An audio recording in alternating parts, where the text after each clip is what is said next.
माने प्यारे साथ संगत जी प्रेमानं बोला. सद्गुरु बाबा हरदेव सिंह जी महाराज की जय. 2023 मध्ये आपण पदार्पण केलेलं आहे. सर्वांना नवीन वर्षाच्या मनपूर्वक शुभेच्छा. सर्वांना हे नवीन वर्ष सुख समृद्धी भरभराट आनंद खुशी देणारं असावं. जे आपल्या जीवनामध्ये कोरोनासारखे भयंकर महामारी येऊन गेले असं पुन्हा आपल्या आयुष्यामध्ये जीवनामध्ये येऊ नये हीच परमेश्वर चरणी प्रार्थना करूया. सर्वांना आरोग्य लाभो, सर्वांना शांती लाभो, सर्वांच्या हातून आईवडिलांची समाजाची देशाची सेवा घडो हीच सदिच्छा हीच प्रार्थना. या ठिकाणी लिहिलंय समाज सेवा हीच खरी ईश्वर सेवा. जे समाजाच्या सेवेमध्ये अग्रेसर असतात, जे समाजाला आपलं कुटुंब मानतात, जे समाजाप्रती ज्यांच्या मनामध्ये कळकळ प्रेम सद्भाव असतो अशांच्या पाठीशी परमेश्वर सदा उभा असतो. आपल्या भागातील सामाजिक कार्यकर्ते अनिल जाधव साहेब ज्यांनी आपल्या कारकिर्दीमध्ये समाजासाठी खूप संघर्ष केला, खूप सेवा केली, खूप उपक्रम राबवले, समाजाचं ऋण फेडण्याचा प्रयत्न केला.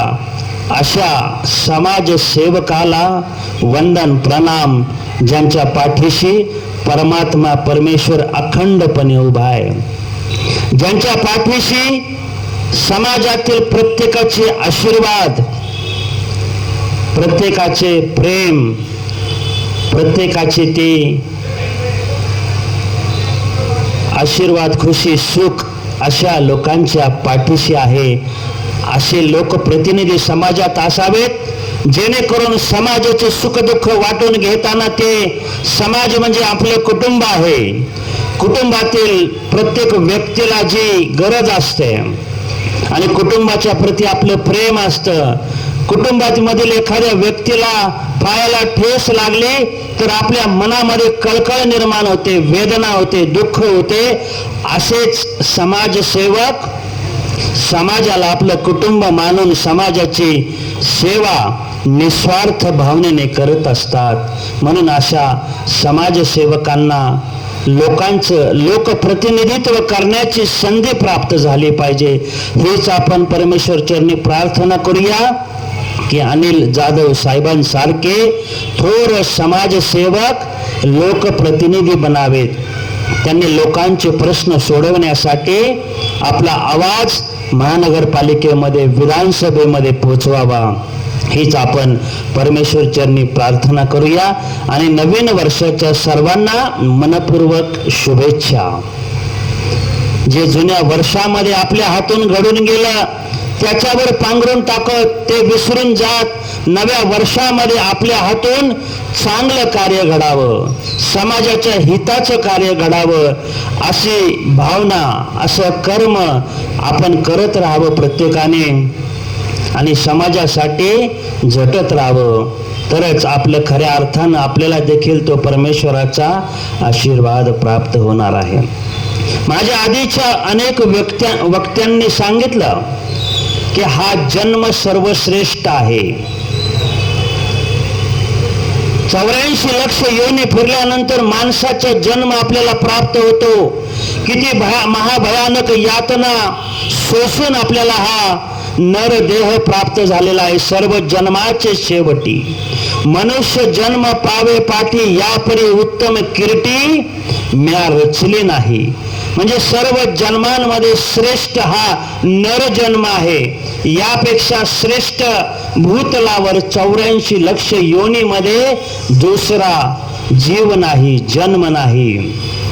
भोग भय निद्रा पशु गुरक समान, ज्ञान अदक नरन में ज्ञान बिना पशु जान.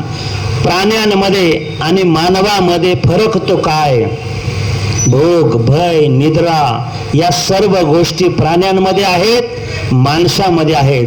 परंतु परमेश्वराने माणसाला जन्माला घालताना स्वतःचं प्रतिबिंब डोळ्यासमोर ठेवून मन, बुद्धी, वाचा जे प्राण्यांकडे नाही ते मनुष्याला बहाल केलेलं आहे.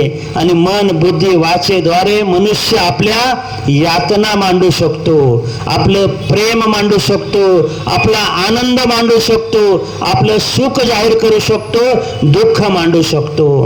म्हणून परमेश्वराने माणसाला सर्वश्रेष्ठ बनवलेलं आहे.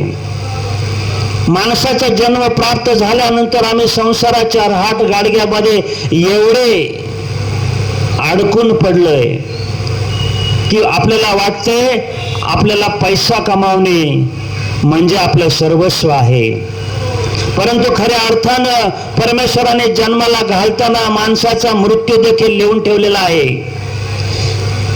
याच ठिकाणी आपल्याला या समाजामधून, जगामधून ज्या गोष्टी घेतल्यात ते याच ठिकाणी सोडून जायच्या आहेत.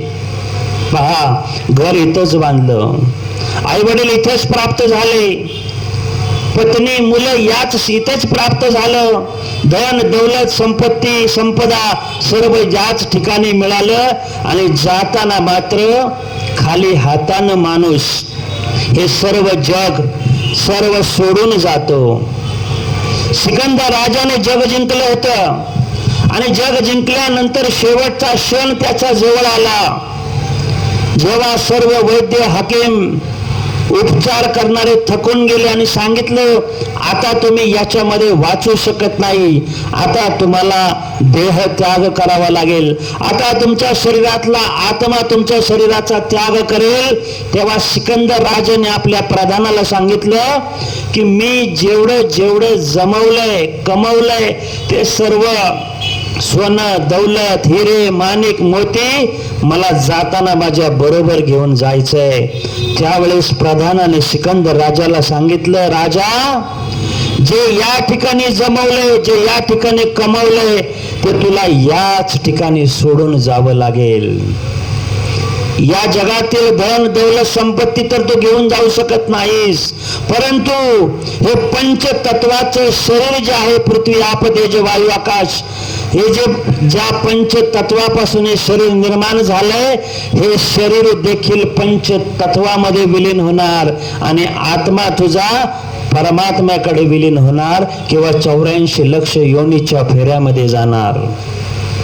सिकंदर राजाला खूप वाईट वाटलं की मी माझं संपूर्ण आयुष्य खर्ची करून, किती लाख लोकांना मारून हे जमवलेली संपत्ती जर मी बरोबर घेऊन जाऊ शकत नाही तर मी जमवलीच का, मी कमावलीच का, मी माझं आयुष्य व्यर्थ या गोष्टींच्या पाठीशी खर्च केलंच का, असा प्रश्न सिकंदर राजाच्या मनामध्ये निर्माण झाला.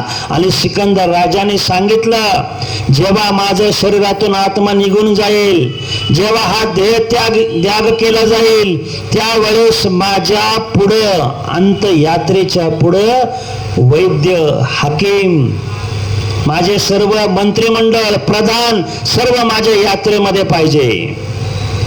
माझ्या तिरडेमध्ये माझे हात बाहेर सोडा, समाजाला देखील कळू द्या की माझ्या अंत यात्रेत पुढे चालणारे वैद्य, हाकीम देखील मला वाचवू शकले नाहीत.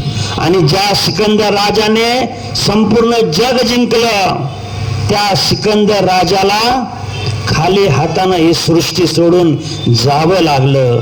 विचार करा, ज्या सिकंदर राजाने जग जिंकलं त्याला ही सृष्टी सोडून जावी लागली. तो त्याच्या बरोबर काही घेऊन जाऊ शकला नाही, तर तुम्ही आम्ही काय घेऊन जाणार आहे? याच ठिकाणी मिळवलेलं जग म्हणजे, ज म्हणजे जमवणे, ग म्हणजे गमवणे, यालाच जग म्हटलंय. जमवलेलं याच ठिकाणी सर्व गमावून जायचंय, सोडून जायचंय, आपल्या बरोबर जायचं नाही. ज्या कारणासाठी आपण मनुष्याचा जन्म धारण केला, 84 लक्ष योनीच्या फेऱ्या फिरून या ठिकाणी आलो, असंख्य यातना सहन करून असा अनमोल नरदेवा आम्हाला प्राप्त झाला. मग ज्या कारणासाठी आम्हाला परमेश्वराने जन्माला घातलंय ते कारण म्हणजे भगवंताची प्राप्ती, परमेश्वराची भक्ती. आणि परमेश्वराची भक्ती फक्त साध संगत मध्ये, सत्संग मध्ये, साधू संतांच्या सहवासामध्ये करता येते. संत शिरोमणी तुकाराम महाराज, माऊली ज्ञानेश्वर महाराज, नामदेव महाराज, निवृत्तीनाथ महाराज, कबीरदासजी, तुलसीदासजी, जे जे संत या भूतलावर साधू संत झाले त्या प्रत्येक साधू संतांनी समाजाला परमेश्वराशी जोडण्याचं काम केलं. मायेशी जोडण्याचं काम नाही केलं, धनदौलतीशी जोडण्याचं काम नाही केलं, तर त्यांना परमेश्वर प्राप्तीचा मार्ग सांगितला. ब्रह्मज्ञान दिलं. ज्ञान म्हणजे आत्मज्ञान. ओळखावे आपणाशी आपण, यास बोले ज्ञान, याविन सर्व ते अज्ञान. या फक्त ब्रह्मज्ञान जे सद्गुरूच्या माध्यमातून, सद्गुरू स्वरूप महात्म्यांच्या माध्यमातून प्राप्त होतं ते ब्रह्मज्ञान आपल्या बरोबर जातं, ती भक्ती आपल्या बरोबर जाते. याविन सर्व चराचर सृष्टी म्हणजे नाश पावणार आहे. चर म्हणजे चालणारे, अचर म्हणजे स्थिर, सजीव निर्जीव सर्व नष्ट होणार आहे. यामधील काहीच आपण आपल्या बरोबर घेऊन जाणार नाही किंवा याच्यावर आपली मालकी हक्क नाही. आपण जागा घेतो, इमारत बांधतो, सातबाऱ्यावर आपलं नाव नोंदलं जातं, आपण त्या इमारतीचे मालक म्हणून मिरवतो. परंतु ज्या वेळेस या शरीरातील आत्मा निघून जातो आणि फक्त हे पंचतत्वाचं शरीर पंचतत्वामध्ये विलीन होतं, तेव्हा मात्र सातबाऱ्यावरचं नाव आपलं काढलं जातं आणि आपल्या वारसाचं नाव तिथं लागतं. का तर आपली जीवन यात्रा समापन झालेली आहे, समाप्त झालेली आहे. तुम्हाला सातबाऱ्याच्या साध्या कागदावर राहण्याचा अधिकार नाही. आणि आपलं आयुष्य मात्र आपण खर्च करतो संपत्ती जमवण्यासाठी. आणि संपत्ती ही आपल्या जीवनाची, जीवन जगण्यासाठी आवश्यक गोष्ट असली तरी मानवी जीवनाचा मूळ उद्देश परमात्मा प्राप्ती, परमात्मा भक्ती आणि सत्संग मध्ये येऊन या परमात्म्याचं गुणगान करून खऱ्या अर्थानं तनानं, मनाने, धनाने सुख, शांती, समाधान मिळवण्याचं साधन आम्ही प्राप्त केलं पाहिजे. नाहीतर या सृष्टीतील प्रत्येक गोष्ट आमच्यासाठी मिथ्या आहे. वाल्या कोळी जंगलामध्ये जाणारा येणाऱ्याला अडवायचा, लुटायचा, वेळ प्रसंगी त्यांना मारायचा. एक दिवस त्याचा सामना वाल्या कोळीचा नारद मुनीशी झाला आणि नारद मुनीला त्यांनी अडवलं, सांगितलं की मी आता तुझा प्राण घेणार, तुझ्याकडे जे काय आहे ते मला सर्वस्व देऊन टाक.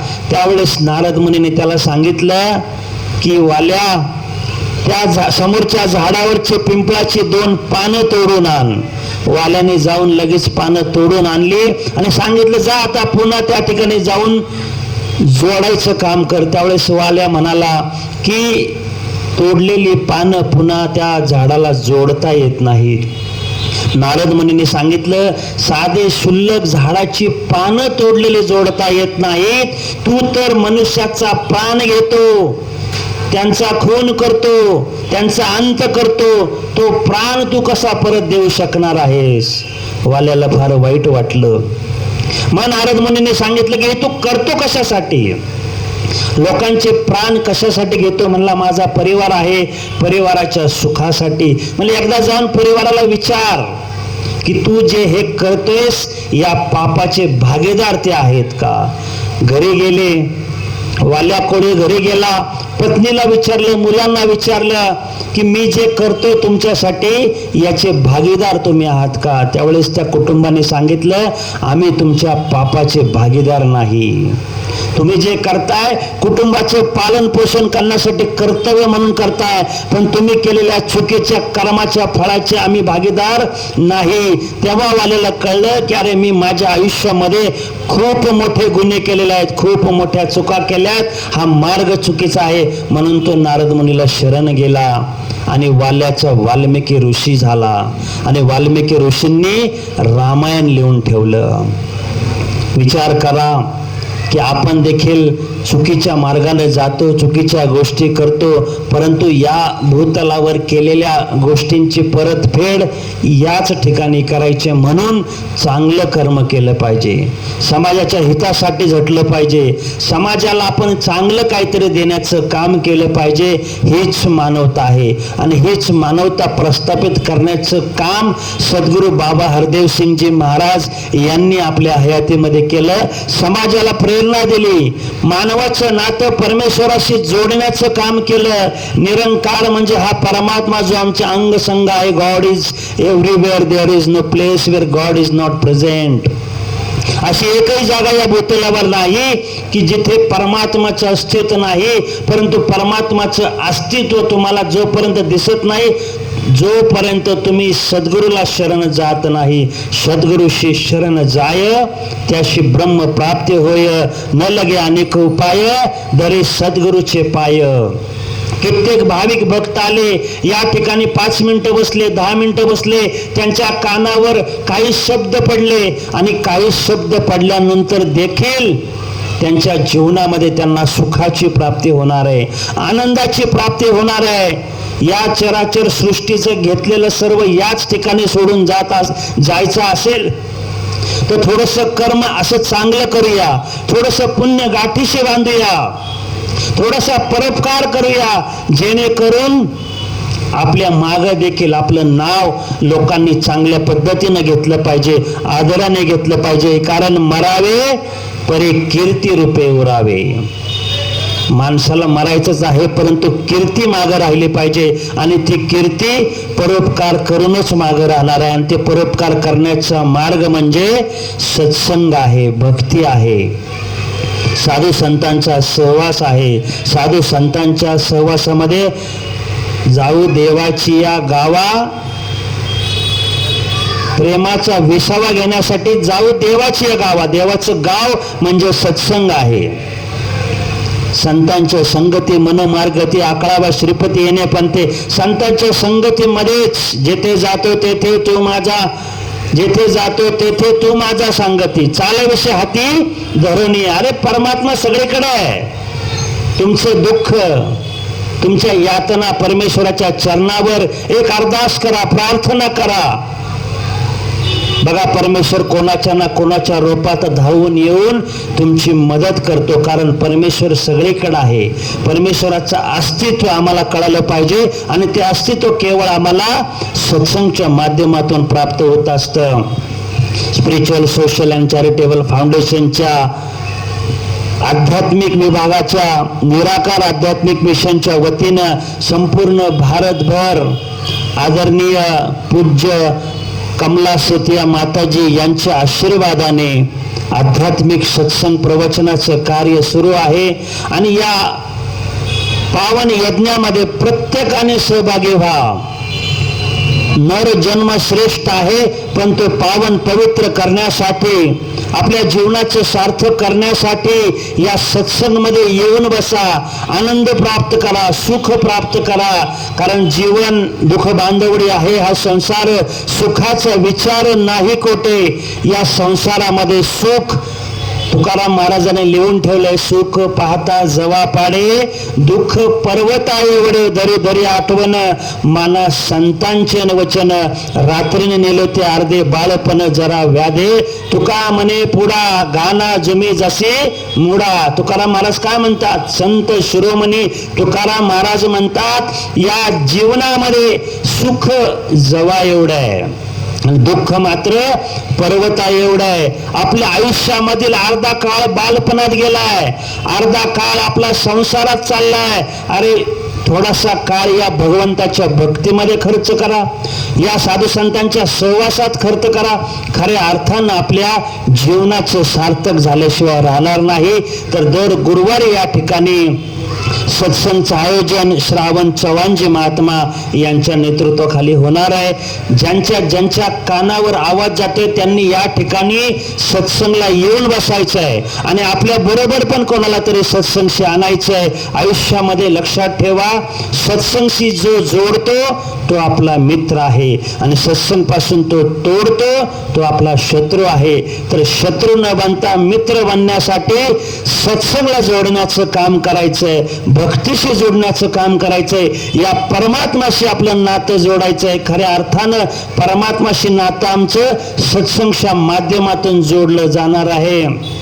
आणि म्हणतात बंधन तोड मिलावे राम, बंधनातून बाजूला होऊन खऱ्या अर्थानं त्या रामाची, पांडुरंगाची, विठ्ठलाची, ईश्वराची, परमेश्वराची नावं जरी वेगवेगळे असले तर परमेश्वर परमात्मा एकच आहे, जो या चराचर सृष्टीमध्ये सगळीकडे व्याप्त आहे, भरून उरलेला आहे. तर या अशा सत्संगच्या माध्यमातून परमात्म्याला आपलंसं करून घ्या आणि आपलं जीवन धन्य करून घ्या. एक अध्यात्माता, एक सत्संगचा, एक साधूचा आवाज, एक शब्द आपल्या कानावर पडला तरी खऱ्या अर्थानं आपलं जीवन समृद्ध होणार आहे आणि मानवता प्रस्थापित होणार आहे. तर या जास्त समय न घेता अरदास प्रार्थना करून सर्वांना नवीन वर्षाच्या शुभेच्छा देऊन याच ठिकाणी आपल्या सत्संगसाठी आपल्या परिसरातील सामाजिक कार्यकर्ते अनिल जाधव साहेब यांचं जे योगदान लाभलंय त्यांच्यासाठी मी सद्गुरू चरणी प्रार्थना करतो, अरदास करतो, परमात्मा चरणी प्रार्थना करतो की त्यांना त्यांच्या आयुष्यामध्ये सुख, समाधान, आशीर्वाद परमेश्वराचा प्राप्त व्हावा आणि त्यांच्या हातूनही समाजाची अखंड सेवा घडत राहावं. एवढीच अरदास, एवढीच प्रार्थना. प्रेमानं बोला.